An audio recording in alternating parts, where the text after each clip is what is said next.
Kalau perlu, kalau saya boleh nambah, pimpinan cabang NU menawarkan kalau silakan kader saya yang mampu di partai apa, silakan masuk. Silakan masuk. Kalau perlu begitu. Luar. Bisa disampaikan? Siap.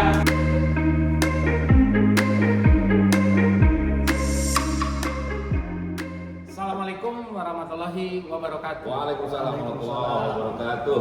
Aduh, lama kita tidak berjumpa ya. Iya, benar dong. Tapi kali ini keren dong, ada tamu. Iya. Kita jumpa kembali di podcast Sahabat AA, Sahabat Kang Agen, Sahabat Kang Ade. Nah, kebetulan ini pertama kali kita punya tamu, seorang kiai dari daerah Pakis Jaya. Jadi saya memperkenalkan beliau Sekaligus adalah politikus. mantan politikus. Ya, jadi Anggota dewan. mantan anggota dewan. Jadi seorang kiai dari Pakis Jaya, Kecamatan Pakis Jaya, Kabupaten Karawang. Beliau adalah Kiai Haji Nunu Ahmad Faris. Benar ya Kiai? Betul. Ya. Beliau mantan anggota dewan dari Partai Persatuan Pembangunan tahun 99 sampai 2004 ya. Nah, sekarang beliau sudah pensiun ya dari politik, mau mengabdi untuk NU. Masya Allah. Dahsyat. Mantap.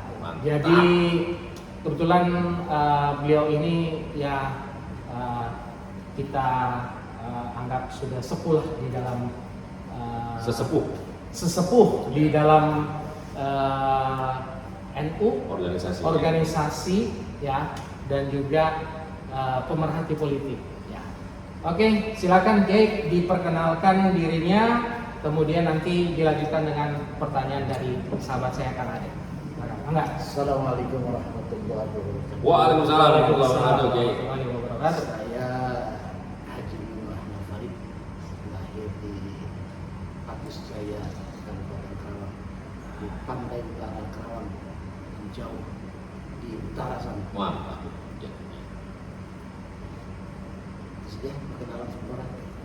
Silakan Kang Ade, mau nanya dulu. Oh iya. Ini kan latar belakang dan kiai kita ini kan kiai sekaligus mantan politikus dok. Ya, betul. Mungkin untuk pertanyaan saya sih sebetulnya gini Kiai, 1 abad usia dari Nahdlatul Ulama ini kan bertepatan juga dengan tahun politik nih Kiai. Oh iya, benar ya. Kita lagi mau memperingati 1 abad NU. Betul. Oh, ini sama dong nih. Nih ada bajunya. Dan mungkin di zaman Kiai mungkin agak berbeda dengan zaman sekarang Kiai kan. Nah ini bagaimana sikap kader-kader NU nih dalam menghadapi tahun-tahun politik di tengah maraknya banyaknya hoax gitu, propaganda. Ini apa nih sikap yang harus kita lakukan sebagai kader Nahdlatul Ulama? Sebelumnya saya bukan dulu sejarah tentang berdirinya NU. Siap. Mana? NU didirikan oleh para aulia. Di antara beliau adalah Syekh Khalil Bangkalan Abdullah. Beliau pun Syekh Khalil Bangkalan Abdullah itu atas restu Rasulullah SAW yang dikenal dengan asas ahli sunnah wal jamaah. Keberadaan NU sampai 1 abad ini itu tidak lain berkat barokah dan karomah para pendirinya. Amin. Betul ya. Barokah dan karomah para pendirinya, itulah yang disebut dengan NU rahmatan lil alamin. Sehingga NU sampai saat ini sudah berusia 1 abad. Ya. Kemudian kalau kita kaitkan NU dengan perkembangan politik pada masa sekarang, walaupun pada dasarnya Ketua Syekh pernah mengatakan NU untuk umat. Untuk umat artinya dengan konteks rahmatan lil alamin. Kalau ada kemudian kita kenal dengan khitoh atau khitoh kembali ke khitohnya, itu berarti dalam konteks yang harus kita pahami secara global. Kita itu dalam konteks artinya jangan meninggalkan asas ahli sunnah wal jamaah. Ya, ya. Jangan meninggalkan rahmatan lil alamin. Ya. Artinya apa? Ketika NU sudah meninggalkan itu, berarti sudah tidak dinamakan NU lagi. Iya, setuju.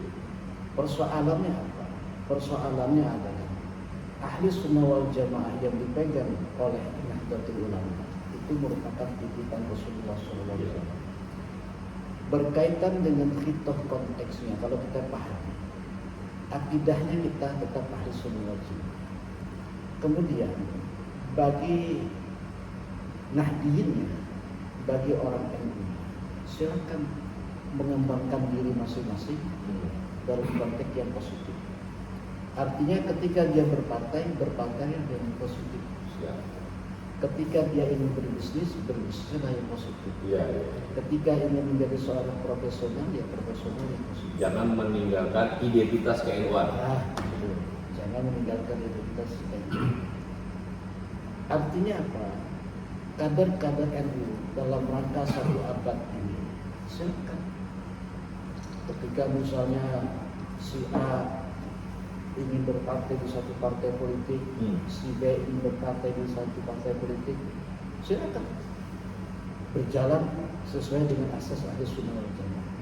Itu yang harus dipahami. Berarti tidak boleh sebenarnya mungkin partai politik akhirnya dalam tanda kutip membranding partainya dengan menggunakan atribut-atribut NU-nya. Sebenarnya tidak boleh kan? Ya, artinya yang tidak boleh begini, menjual NU-nya. Menjual. Ya, setuju. Artinya ketika khitoh kembali lagi ke khitoh, ini jangan sampai terjadi NU itu dijual.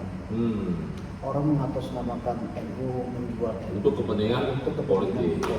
atau juga untuk kepentingan pribadi. Iya. Tetapi ketika dia berpolitik di masing-masing partai, setelah dia berpolitik di masing-masing partai, kemudian kembali lagi ke NU, tujuan sama rahmatan lil alamin untuk mengembangkan NU ke depan. Ya, mungkin begini juga, Kiai. Jadi ada istilah NU ada di mana-mana gitu, Kiai. Ya, betul. Ya, jadi itu dong ya. Politik kita kan gitu. NU tidak kemana-mana, tetapi ada di mana-mana. Lagi gitu dong. Oke. Jadi poin pertama kita sudah dapat ya. Ya. Jadi silakan saja kita mengembangkan Ya. kapasitas diri ya. Satu contoh dong misalnya, saya orang NU, mungkin bisa dikatakan salah satu kader NU pada saat awal berdirinya PKB, saya tidak masuk PKB. Ya. Saya tetap bersiteguh Di P3. Di P3.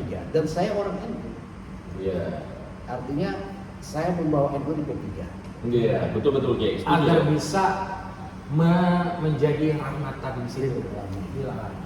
Setuju ya? Jadi begini Bu ya. Jadi jangan juga kita mentang-mentang orang NU hanya khusus di satu partai. Nah, gitu Kiai ya. Jadi NU itu harus bisa di berbagai partai, gitu dong. Ya kan, tanpa meninggalkan yang tadi identitas ke-NU-nya. Nah, kembali ke konsep awal tujuan kita, yaitu kan temanya malam ini adalah NU menata bangsa dalam rangka peringatan 1 abad NU.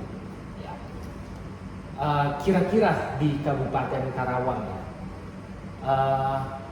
peran daripada Nahdlatul Ulama sendiri untuk menata instrumen-instrumen yang ada di kabupaten ini sudah sejauh mana kalau melihat? Kita lihat sejarah. Artinya kita sempat ada miskomunikasi dengan pemerintah dalam persoalan menata daerah. Ya. Nah, artinya itu timbul mungkin karena faktor ketidakpercayaan antara satu dengan yang lain. Nah, untuk NU yang sekarang kita bangun ini, periode yang sekarang, mari kita berjalan bersama antara ulama NU dengan pemerintah. Kenapa? Karena pemerintah pun tanpa ada masukan dari NU tanpa ada sumbangsi pikiran dari aku, maka akan menjadi pincang. Ya, Itu setuju. analisa saya. NU pun tanpa ada pemerintah, tanpa ada umaro juga akan pincang. Nah, artinya kita ingat sejarah. Kenapa ketika Gus Dur menjadi menjadi ketua umum PBNU terjadi antara NU dengan pemerintah? Karena pada saat itu pemerintahnya yang memang tidak mengaku NU. Ya, tidak mengakomodir ya. Tidak mengaku. Bukan NU yang tidak mengaku pemerintah. Ya. Sehingga pada saat itu dengan kemampuan NU sendiri, NU harus berjalan tegak di negara kita. Kalau untuk Kerawang, kita nggak bisa begitu. Harus sejalan. Harus sejalan antara NU dengan pemerintah atau ulama dengan umaro. Ulama dengan umaro ini maksudnya ulama yang ada di Nahdlatul Ulama. Ya. Jadi bagaimana bagaimana supaya ini sejalan, itulah tugas kita ya. Ya. Jadi itulah tugas kita, bagaimana agar supaya Nahdlatul Ulama di Kabupaten Karawang ini bisa berjalan, saling mengisi dari pemerintah. Ya. Nah, kira-kira begitu ya, Kang Ade. Ya. Mungkin ada yang mau tanyain Ya, lagi, jadi Kang? saya jadi ingat ini nih Kiai, statement dari Ketua Umum PBNU ya, Gus Yahya, bahwa memang NU itu harus bisa mengayomi semua gitu. Jadi bagi NU itu tidak ada musuh. Ya. Gitu. Walaupun mungkin kader-kader NU itu memiliki latar belakang politik ya, sesuai dengan keyakinannya masing-masing gitu ya. Iya, kita bertiga juga kan ini beda nih. Iya. Iya kan? Partainya berbeda-beda nih bertiga. Iya, tapi kita satu di dalam NU. Betul. Jadi pemirsa sahabat A, kita ini bertiga ini betul. berbeda loh. Kita ini semua berbeda. Tapi di NU satu. Jadi satu dia. Itulah NU. Ya, jadi bagi NU itu tidak ada musuh. Ya. Semuanya dipandang sebagai saudara gitu kan. Ya, itulah NU, keberadaan NU di Indonesia itu ya memang untuk mengayomi semua kepentingan di NKRI masyarakat. Mungkin gitu ya. Betul. Nah, di akhir ini podcast yang singkat tapi memberikan penjelasan. Kira-kira saran daripada Kiai untuk kader-kader NU Jamiah Nahdlatul Ulama yang ada di Kabupaten Karawang menghadapi tahun politik itu seperti apa? Silakan. Saya awali dengan NU-nya Kabupaten Karawang. Artinya NU Kabupaten Karawang, mari kita terbuka. Yep. Terbuka dalam arti yang tadi Kang Ade bilang mengayomi. Yeah.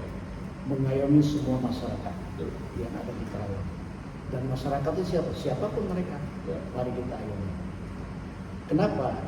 Agar NU kalau mampu mengayomi masyarakat, maka NU sendiri akan menimbulkan rahmatan lil alamin Ya, bagi setuju. masyarakat Karawang. Setuju, Kiai. Nah, kemudian dalam persoalan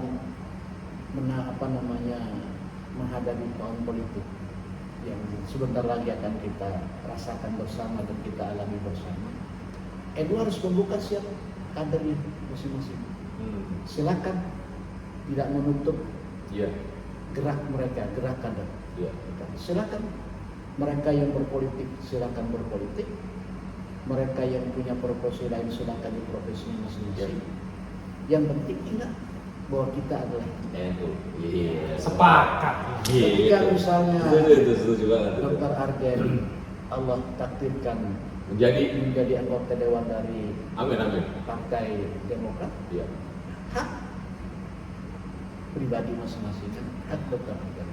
Tapi ketika Dr. Argen menjadi seorang anggota dewan, ingat saya ini anggota dewan NU. Gitu benar. Harus bisa mengembangkan, memberikan nuansa di legislatif tentang pemahaman NU, tentang NU yang sesungguhnya. Bikin adem. Bikin adem. Yes. Buat Kang Ade juga dong. Buat Kang Ade juga begitu. Iya. Kang Ade Allah takdirkan menjadi anggota dewan Amin. di Partai PDI Perjuangan. Iya, Amin. Itu hak Kang Ade. Iya. Silakan. Yang penting tadi kita anggota dewan, kita orang NU. Iya. Iya, betul. Artinya anggota dewan itu kan jabatan kita dalam suatu posisi legislatif.